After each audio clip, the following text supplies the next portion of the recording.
की second appeal मेरी decide हुई है अभी महीने भर पहले आरटीआई कमीशन जयपुर में, जिसमें सीआईसी की कोर्ट में डिसीजन हुआ और उन्होंने अजीबोगरीब डिसीजन दिया।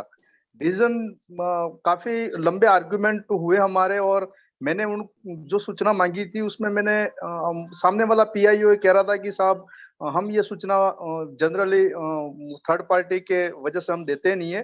तो फिर मैंने उनको 8(1)J का जो प्रोविजो है उसका उल्लेख किया, उसी कैटेगरी की सूचनाएं राजस्थान की विधानसभा को अवेलेबल कराई। राजस्थान की विधानसभा की वेबसाइट पर आज भी अवेलेबल है 500 पेज की वो सूचना, जो उन्होंने उसके लगभग सेम नेचर की सूचना थी। और ये सारे साक्ष्य देने के बाद भी वो जो सीआईसी है वो डिसीजन ये दे रहे हैं कि कंडीशनल डिसीजन दे रहे हैं कि आपने ये पर्टिकुलर ये सूचना अगर असेंबली को दी है तो एप्लीकेंट को अवेलेबल कराए। इस तरह का कंडीशनल डिसीजन दिया जाना कहां तक उचित है? गलत है, इलीगल है, गैर कानूनी है, गैर संवैधानिक है। तो मतलब मेरे बोलने से कोर्ट डिसीजन नहीं चेंज होगा। हाँ, लेकिन आप मुकेश जी कोर्ट जा सकते हैं, आप रिट पिटीशन दायर कर सकते हैं इसके विरुद्ध में। तो उसमें ग्राउंड क्या होना चाहिए सर? क्योंकि वो ये कह रहे हैं कि साहब ये सूचना अगर आपने असेंबली को दी है तो उनको दो, जबकि मैं ये कह रहा हूं कि इस नेचर की सारी सूचनाएं असेंबली को दी जा चुकी है। तो फिर यही ग्राउंड है जो आप बता रहे हैं, दी जा चुकी है तो फिर आप दो। और खुद इस बात को स्वीकार कर रहे हैं। और वो मेरा कहना यह कि साहब इस तरह के डिसीजन लिखना, उसके लिए क्या होना चाहिए कोर्ट में चैलेंज? वो तो वकील जवाब करेंगे अपना, वकील स्वयं समझ लेंगे, आप उनको पूरी बात बता दीजिए। और जो बात आप बता रहे हैं ना कि मतलब विधानसभा या लोकसभा में दी जा सकती है, तो फिर आम जनता को भी दी जानी चाहिए आरटीआई के तहत, तो वही आपका है। और साथ में 8(1)J से संबंधित यदि आपको आर्गूमेंट चाहिए तो आप सत्यमेव जयते.info करके एक वेब पोर्टल है शैलेश सर का, वहां पर आप जाकर के हाँ पूरा का पूरा आर्गूमेंट्स आप देख सकते हैं कि आपके कोई भी इस तरह से 8(1)J के अंतर्गत सूचना रोकने का प्रयास की जाती है तो आपके क्या आर्गूमेंट्स होने चाहिए, उसमें पूरा दिया हुआ है। तो वो आपके वकालत के लिए भी काम आएगा, कोर्ट के लिए भी काम आएगा, और सामान्य आरटीआई आवेदन के लिए भी काम आएगा। तो आप जाकर के जरूर देख लें वहां पे। Thank you sir, thank you. Okay, हाँ, रेडमी नोट 9 आप बार बार बोलना चाह रहे हैं कुछ। रेडमी नोट 9 अपने आप को अनम्यूट कर लें, बताएं आपका शुभ नाम क्या है? हेलो, मेरा नाम संजीव कुमार है। कहाँ से हैं? हम दिल्ली से हैं सर। हाँ, क्या प्रॉब्लम है आपकी? प्रॉब्लम ये है कि जैसे हम लास्ट 2009 से ही आरटीआई डाल रहे हैं, और बहुत से मुद्दों पे हमने आरटीआई डाल के काम करवाया लोकेलिटी में, और इलाके जो भी हमें इन्फॉर्मेशन चाहिए थी पहले मिलती थी। जब से 2014 बीता, 14 के बाद आरटीआई कानून को मतलब उसकी गर्दन मरोड़ने का जो काम किया जा रहा है, तो उससे हमें बहुत समस्याएं आ रही है। जो वर्तमान समय में जो यहाँ पर हम डिपार्टमेंटों में आरटीआई लगा रहे हैं, तो अधिकारी हमें आधे अधूरे जवाब देते हैं, और जिस तरह पहले ट्रीट करते थे उस तरह से ट्रीट भी नहीं करते। वो बहुत लाइटली ले रहे हैं आरटीआई को। और सेक्शन 18 पे भी मतलब कुछ प्रकाश डालो, लोगों को भी हमें पता हो कि सबको सेक्शन 18 के बारे में, तो वो उसकी अवहेलना करते हैं। मतलब इस सिलसिले में कुछ अभी हमने एक आरटीआई लगाई थी, एक डिपार्टमेंट है डीएसएफडीसी जो कि लोन वगैरह देता है लोगों को, उनके ऑडिट से संबंधित जानकारी मांगी। वहाँ बहुत करप्शन है, वहाँ से जानकारी मांगी तो उन्होंने जानकारी नहीं दी, आधी अधूरी जानकारी दी है। अब हम उसमें अपील करने के मूड में तो हैं, लेकिन जो उनका रवैया है ना, वो रवैया समझ नहीं आ रहा कि भाई क्यों जानबूझ के वो बार बार परेशान करते हैं। ये इन्फॉर्मेशन सीधे वन टाइम नहीं दे रहे। ये दिल्ली सरकार की इन्फॉर्मेशन मांग रहे हैं? हाँ जी सर, मैं दिल्ली सरकार की इन्फॉर्मेशन ले रहा हूँ। मेरा एक सुझाव है, बताइए। आप जैसे और लोग मिलके आपके चीफ मिनिस्टर और डिप्टी चीफ मिनिस्टर को लिखिए। सर वो तो खुद एक आपका म्यूट हो गया। वो तो दोनों ही आरटीआई एक्टिविस्ट रहे हैं सर। नहीं, इसीलिए उनको गुहार लगाइए कि भाई आप तो यहाँ से शुरू हुए थे, कम से कम दिल्ली सरकार को तो मॉडल बनना चाहिए, और ये पब्लिकली कोट कीजिए। वो सब कहने की बात है, वो सब सर कहने की बात है शैलेश सर, वो सब कहने की बात है। राजनीति में आने के बाद सारे नियम कायदे वसूल सब चेंज हो जाते हैं। उनकी बात सही है, पब्लिक प्रेशर अगर आप लाएंगे तो वो भी बदलेंगे। उनको बहुत जरूरत है पब्लिक ओपिनियन की। आज हाँ, की जो आप भारतीय कह रहे राजनीति हैं में यदि आप हरिश्चंद्र को भी ला देंगे तो वो हमारा भी बदल जाएंगे, नहीं, वो हमारा जो हरिश्चंद्र को भी गाली देखिए, देना प्रारंभ कर देंगे। हमारा जो आरटीआई डालने का जो मकसद है वो यही है कि भाई जब वो खुद एक आरटीआई के हमारे एक्टिविस्ट रह चुके हैं, ठीक है, तो अब हम जानबूझ के आरटीआई इसलिए डालते हैं कि वो जो एक्टिविस्ट हैं उनके डिपार्टमेंटों से पता पड़ना चाहिए ना इन्फॉर्मेशन की भाई क्या हो रहा है, क्या गलत हो रहा है, क्या सही हो रहा है, फिर हम उनका डेटा लेके उनको फॉरवर्ड भी करने की सोच रहे हैं इस बारे में। सर सही समझा रहे थे, मुझे जो समझा रहे थे मैं उनकी बात पूरी करके सुनना चाहूंगा। हेलो सर, हम महाराष्ट्र में क्या कर रहे हैं, कलम हाँ, 25 कलम शैलेश सर की बात ने, पूरी करवाइए।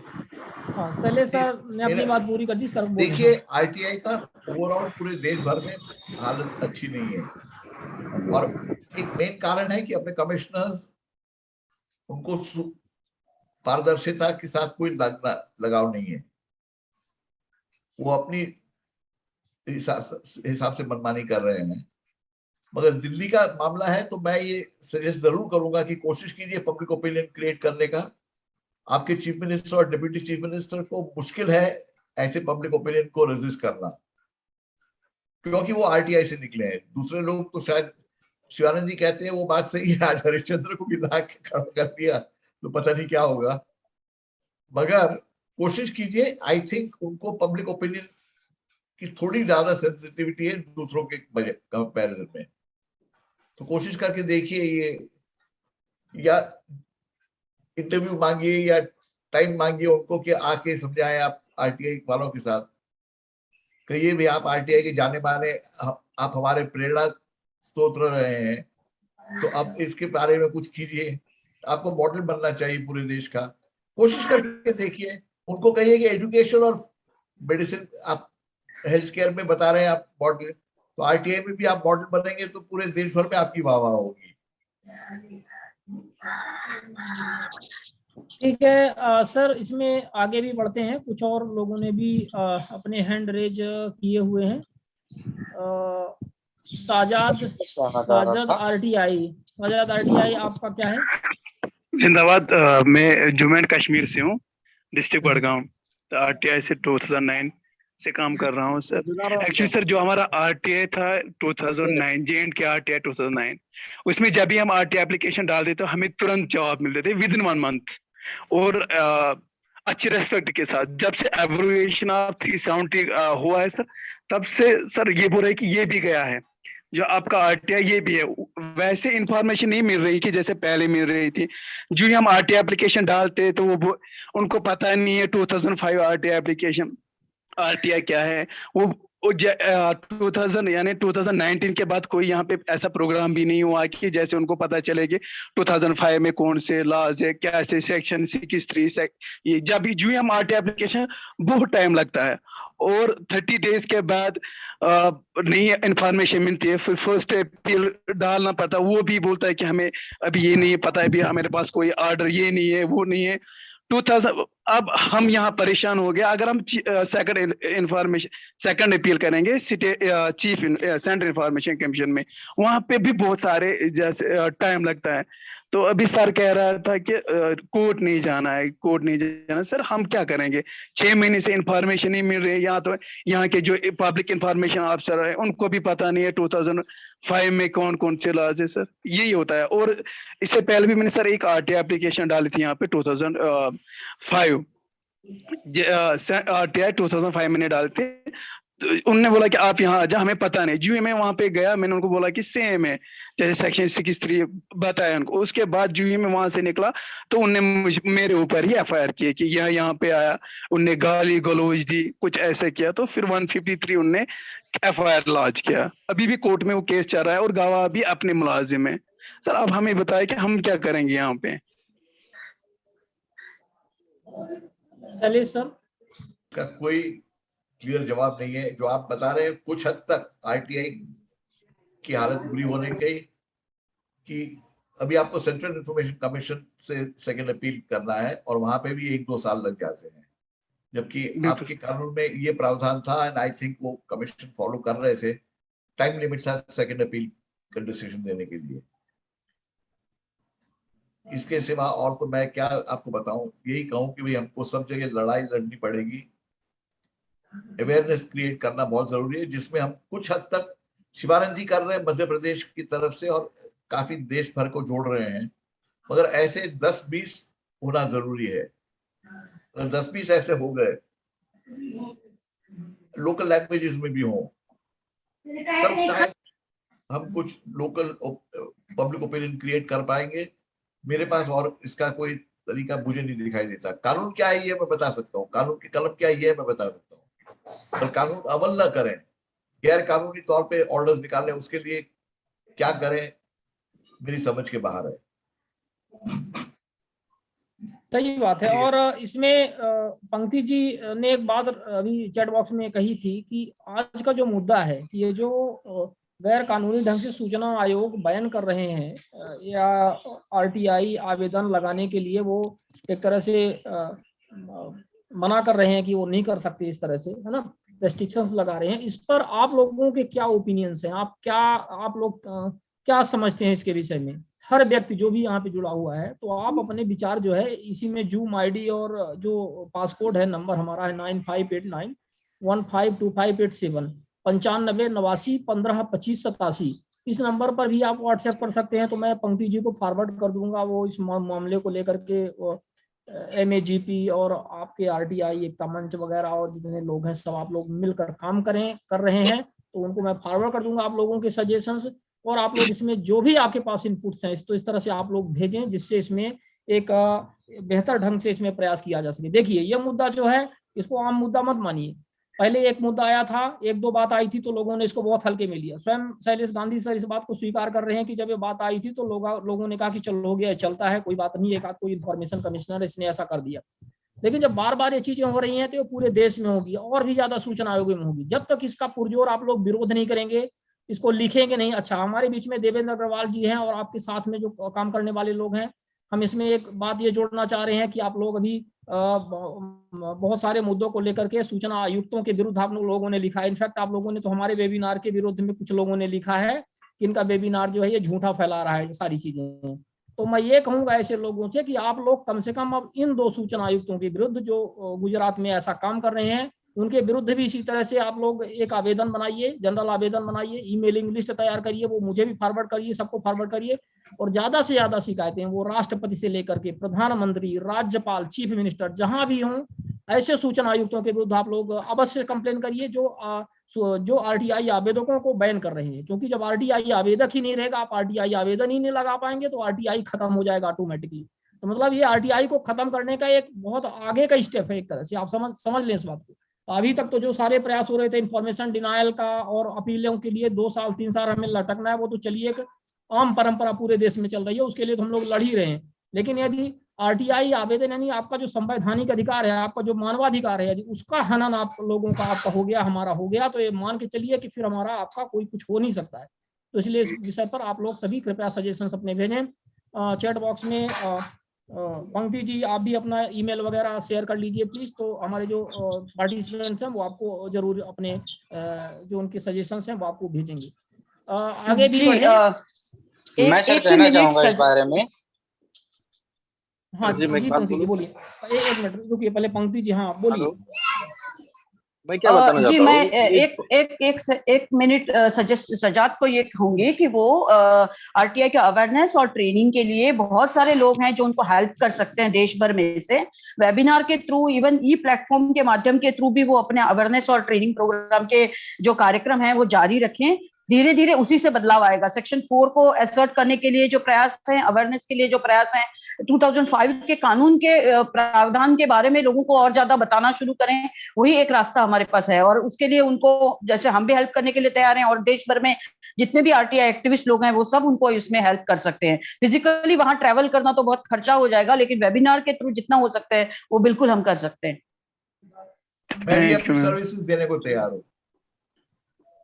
जी बिल्कुल शैलेश सर, बहुत बहुत धन्यवाद आपका। तो इस तरह से है। और आप लोग बीरेन जी, हाँ जी थैंक यू। जो सजाद भाई का एक साथ विकास जी, सबको एक साथ ना बोले, आप लोगों का एक नंबर आएगा, हैंड रेज आप लोगों ने किया हुआ है। हाँ बीरेन जी प्लीज। जी हाँ जी, सजाद भाई का जो प्रश्न था, तो इसमें यह है कि जो कानूनी स्थिति यह है कि पहले वहाँ Jammu and Kashmir right to information act 2009 लागू था। मैंने वो कानून पढ़ा नहीं है, लेकिन जहां तक मेरा ख्याल है जितने भी ये स्टेट कानून है, अलग अलग स्टेट एक्ट भी है कुछ, तो ये लगभग प्रावधान वैसे ही है जैसे आरटीआई एक्ट 2005 के है। अब चूंकि कॉन्स्टिट्यूशनल स्टेटस बदल गया है और जो राज्य सूचना आयोग है जम्मू एंड कश्मीर का, उसको समाप्त कर दिया गया है, और अब ये होम मिनिस्ट्री का ऑर्डर है कि ये जो CIC के अंडर में ही सेंट्रल इंफॉर्मेशन कमीशन में आता है, क्योंकि ये यूनियन टेरिटरी हो गया है।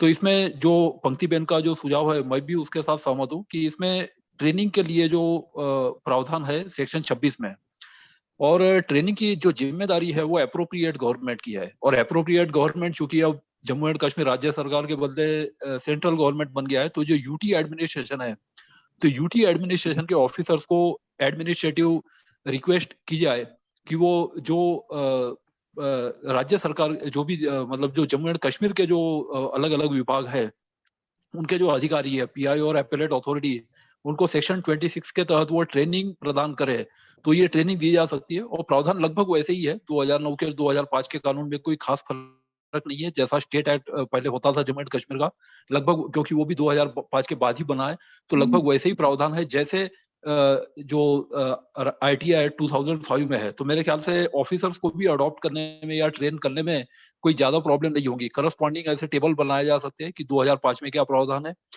जो जम्मू एंड कश्मीर का 2009 का जो एक्ट है जो रिपील हो गया 2019 में, उसमें क्या प्रावधान थे। तो मुझे लगता है ये ऑफिसर्स को ट्रेन करके इस बारे में अवेयरनेस की जानी चाहिए। Thank you. ठीक है वीरेन जी, धन्यवाद। अब आगे के प्रश्नों पे अपन आ जाते हैं। कमलेश शर्मा ने हैंड रेज किया हुआ है। कमलेश शर्मा जी, पूछिए अपनी बात।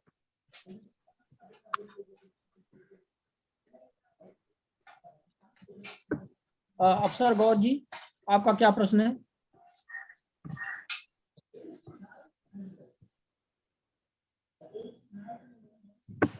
विकास गैलेक्सी।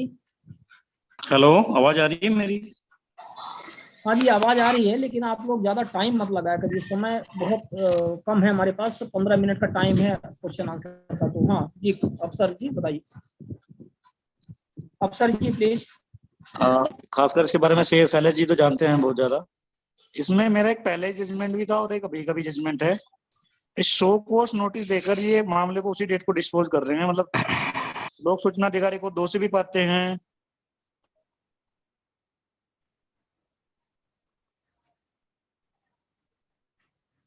मतलब जितने भी हमारे जानकार हैं, एक पिटीशन बनाया जाए जनहित याचिका इस तरह से। तो क्योंकि जुर्माना तो लगना बहुत जरूरी है, या तो वो उनको बरी करें या जुर्माना लगाए। ये डेटों को उसी डेट को शो कोर्स नोटिस।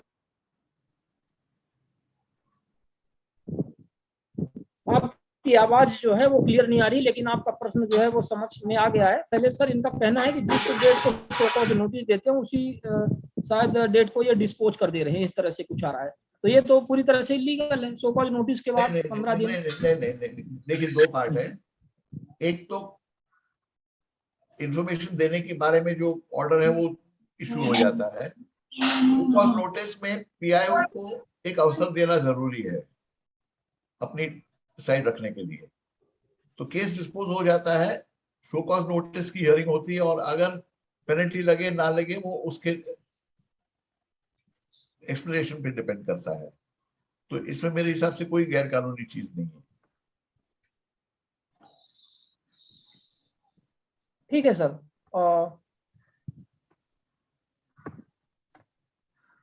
ये कौन है श्रीमान जी? 3836 CB 65 चंदन वाले भाई साहब, हेलो, अपने आप को अनम्यूट कर लें। आप लोग अपना नाम लिख करके रखा करिए, नहीं तो बहुत कंफ्यूजन हो जाएगा, है ना। हाँ जी, पूछिए पूछिए, आप ही आपका नाम क्या है? सर मैं शहडोल से हूँ, बालन मिश्रा। सर मेरा मैं RTI ऑनलाइन RTI लगाया था आवेदन,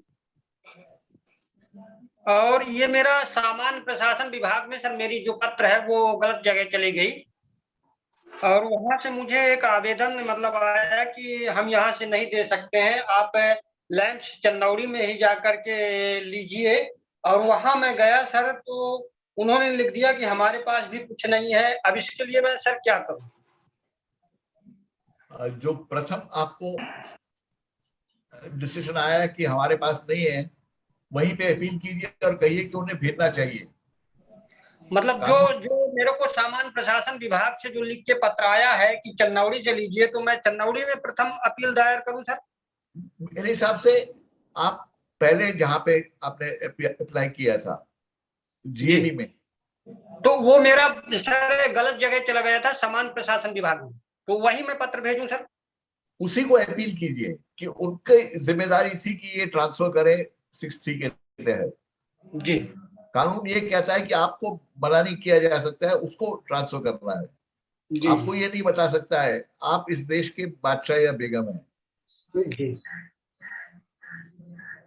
सर मैं एक चीज और जानना चाहता हूँ सर, जो जैसे जो पीआईयू जानबूझ करके मतलब गलत जानकारी देते हैं, हम लोगों को परेशान करते हैं, तो आरटीआई कानून में कोई ऐसा प्रावधान है कि हम लोग मतलब डायरेक्ट जाके थाने में एफआईआर कराएं, ऐसा कुछ सर?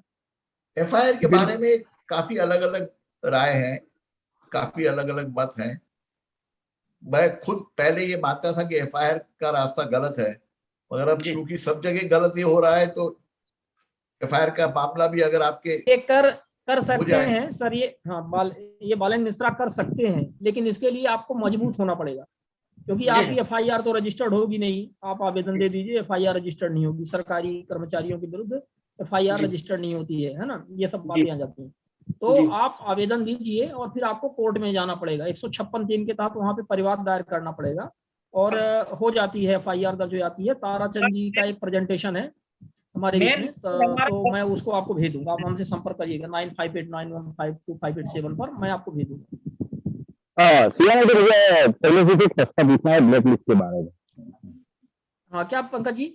मैं शैलेश जी से मुझे एक प्रश्न पूछना है ब्लैक लिस्ट के बारे में, जो ब्लैक लिस्ट करते हैं उनके बारे में एक छोटा सा प्रश्न है मेरा। हाँ, पूछिए। शैलेश जी, हाँ, कि जो ब्लैक लिस्ट एप्लीकेंट तो करते हैं, आवेदन किया है उनको, तो जैसे 20 से 1 के तरफ फाइन का ऑर्डर कर रहे हैं पब्लिक इंटरनेट ऑफिसर को, नोटिस दे रहे हैं कि ऐसे नोटिस क्या आवेदन करने वाले को नहीं देना चाहिए ब्लैक लिस्ट करने से पहले?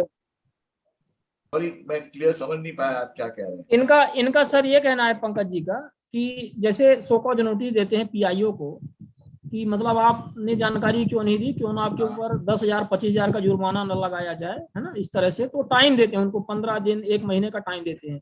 तो यदि किसी को ब्लैक लिस्ट करना है तो उसके पहले उसको नोटिस, सबसे पहली बात तो पंकज जी ब्लैक लिस्ट का कोई कॉन्सेप्ट ही नहीं है, तो नोटिस का सवाल ही नहीं पैदा होता है। सबसे पहले तो दिमाग से हटा दीजिए। कहते हैं कि भाई आप शिवानंद जी कल को ब्लैक लिस्ट कर दें किसी को, तो ऐसा अधिकार के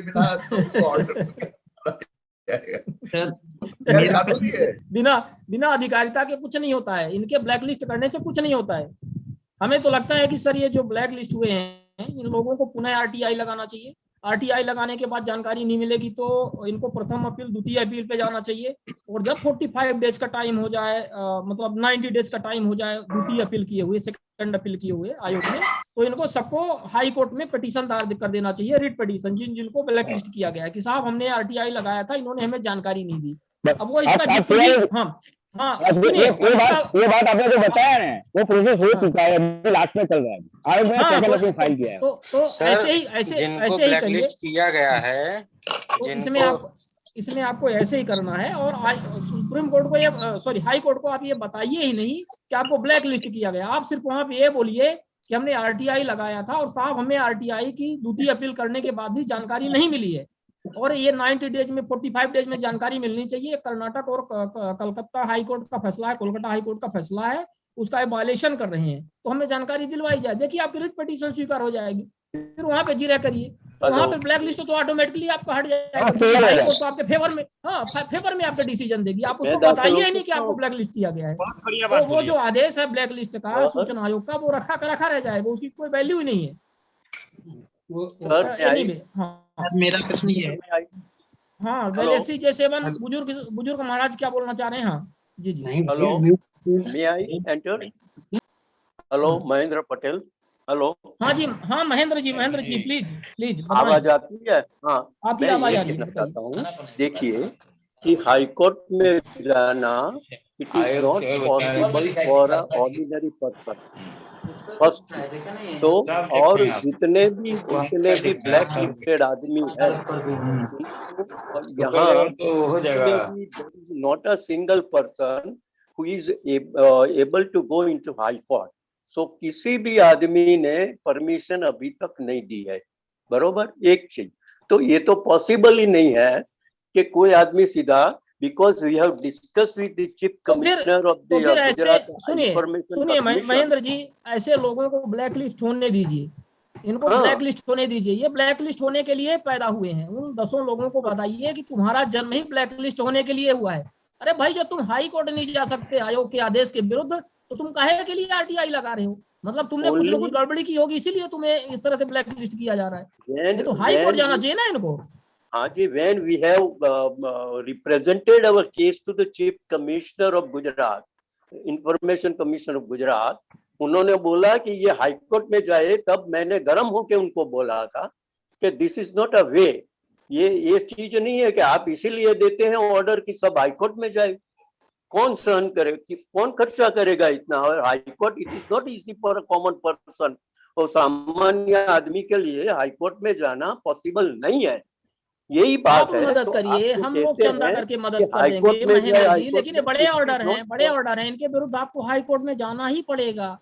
नहीं जाएंगे तो ये ट्रेंड बन जाएगा। ये ट्रेंड को खत्म करना है, इसलिए हाई कोर्ट में जाना ही पड़ेगा। इसके अलावा कोई दूसरा तरीका नहीं है। एग्री होना जी शिवानंद जी अभी ऑलरेडी जो हाई कोर्ट में गए हुए हैं, उनका ऑर्डर, उनका केस अभी एक्सेप्ट हुआ है। जो एक एप्लीकेंट हैं जिन्होंने 15 हाई कोर्ट में एप्लीकेशन किया है, जिनको बैन भी किया था, और उन्होंने दोनों तरीके से कहा है कि भाई एक तो बैन किया हुआ ऑर्डर को चैलेंज करना, और दूसरा बैन करने के बाद जो इन्फॉर्मेशन मांगी उसमें जो कुछ नहीं हुआ, उसमें आगे तक जाके वो हाई कोर्ट में पहुंची हैं। ऐसे बहुत सारे मतलब ऑर्डर्स, लेकिन वो मतलब एक्सेप्ट किया है हाई कोर्ट ने मैटर, लेकिन आगे अभी उसकी सुनवाई नहीं हुई है। और जैसे वो आगे चलेगा जल्दी इसका ये वो कोशिश कर रहे हैं। मैडम 2.5-3 साल से छत्तीसगढ़ में इंदर चंद सैनी जी का मामला पेंडिंग पड़ा हुआ है, कोर्ट उसमें डेट ही नहीं बढ़ रही है आगे। तो ऐसे तो लगे कोर्ट के चक्कर में तो बहुत समय तक, थोड़ा सा इसमें इनिशियली एक्टिविटी चालू करनी चाहिए मेरे हिसाब से। नहीं, मैंने देवेंद्र जी आपको बताया है, एक बढ़िया ईमेल बनवाइए, ताराचंद जी वगैरह सबको मिल करके एक बढ़िया लीगल पॉइंट इसमें पंक्ति दीदी का बहुत बड़ा रोल रहेगा, क्योंकि पंक्ति दीदी और उसको अपन थोक में, पूरे देश से थोक में हम लोग उसको ईमेल करते हैं, और इस तरह से उस पर अपन कार्यवाही करते हैं। ठीक है ना? बिल्कुल। नहीं, केस अगर देवेंद्र जी अगर नंबर पे नहीं आया है तो आप उसको अर्ली लिस्टिंग के लिए दे सकते हैं। जी मैं ये कह रहा था, आज थोड़ा सा लाइट का यहाँ पे दिक्कत है, और हमारा ये लैपटॉप भी डिस्चार्ज होने वाला है, तो टाइम भी हो गया है। हमें लगता है कि अब आज हमें थोड़ा सा इसको बंद करना चाहिए। और अभी तक किसी भी व्यक्ति ने जो सूचना आयोग की कार्यशैली क्यों इस तरीके से की जा रही है उस पर आज तक प्रश्न लगाया ही नहीं। जो सरकारी मुलाजिम रहते हुए सूचनाएं छुपा रहा था, उसी को ही सूचना आयुक्त बनाया जाएगा, तो कहाँ से कार्य होगा? क्या किसी ने इस पर मंथन किया? आपको ऐसा क्यों लगता है कि ऐसा देश में किया नहीं होगा? कम से कम राजस्थान की तो मैं आपको गारंटी करता हूँ कि राजस्थान में तो इस पे बहुत काम हुआ है। किस चीज पर? सरकारी अधिकारियों को सूचना आयोग के इलीगल कार्यशैली जो है उस पर राजस्थान में तो बहुत काम हुआ है। नहीं, वो बात से मैं एग्री कर रहा हूँ, राजस्थान में हुआ है, बट मेन फैक्टर मैं कह रहा हूँ जो सूचना आयुक्त भ्रष्ट निकल रहे हैं, वो सरकारी महकमे के लोगों को जो सूचना आयुक्त बनाया जा रहा है वही भ्रष्ट निकल रहे हैं। यही तो देश की विडंबना है। यही तो देश जो पहले से ही भ्रष्टाचार में संलिप्त था, सूचनाएं छुपा रहा है, प्रशासनिक सुधार विभाग उससे लाखों रुपए लेके उसको सूचना आयुक्त बना रहा है, तो कहाँ से होगा कार्य? पहले तो 4 जूते साथ प्रशासनिक सुधार विभाग को मारने चाहिए। आप प्लीज आप जिम्मेदारी भरे शब्दों को इस्तेमाल करें। सोशल प्लेटफॉर्म इसी लायक है, इसी शब्दों का ही इनको सुनाना चाहिए, क्योंकि ये ऐसे ही कर रहे हैं कार्य। सोशल प्लेटफॉर्म है, मैं मान रहा हूँ कि बहुत सारे लोगों को हरेश किया गया है। वेबिनार में हमारे पीएस जाट साहब भी हैं, अभी 5 FIR दर्ज कर दी उन पर लगातार। मेरे 2 शब्दों से इतना वो हो गया, किसी के जो साथ ये लोग इतना वो कर रहे हैं उसका क्या हिसाब होगा सर? ये भी तो सोचा जाए। मैं समझ सकता हूँ, मैंने आपको जिम्मेदारी भरे शब्दों को इस्तेमाल करने के लिए आपको रायशुमारी दी है। जी सर। हाँ, मैं उसको आगे यूज नहीं करूंगा सर, बट ये जो कर रहे हैं अन्याय और अत्याचार जो है उसकी सारी हदें जो है वो इस देश में अब लांघी जा रही है ना। आरटीआई मांगने पर लोगों पर 5-5, 6-6 कंटिन्यू एफआईआर दर्ज हो रही है, किसी पे 10-10 हो गई है, 15-15 हो गई है, और अब ये बैन करने वाला सिलसिला शुरू। वेबिनार में हमारे साथी हैं पीएच जाट साहब, वो हाईकोर्ट पहुंचे हैं और उन्होंने ये जो एफआईआर दर्ज हुई ना, ये इंफॉर्मेशन मांगने के चलते उनपे हाईकोर्ट ने उनको अरेस्टिंग पे स्टे लगाई है इस मामले में। पहुंचे लोग लड़ रहे हैं। पीएस जाट साहब यहाँ पर हैं। पीएस जाट साहब, आपका क्या मामला था? थोड़ा सा शॉर्ट में आप 2-3 मिनट में अपनी बात रखें। पीएस जाट। नमस्कार सभी साथियों को।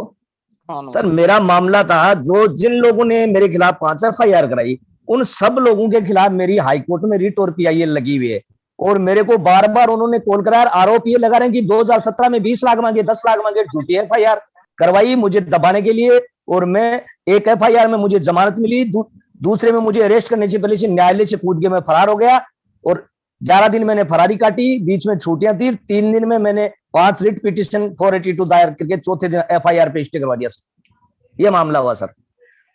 तो मेरे पास ग्राउंड था सर, जिन्होंने मेरे खिलाफ एफआईआर दर्ज कराई उनके सबके खिलाफ रिट और पीआईएल राजस्थान उच्च न्यायालय में लगी हुई है।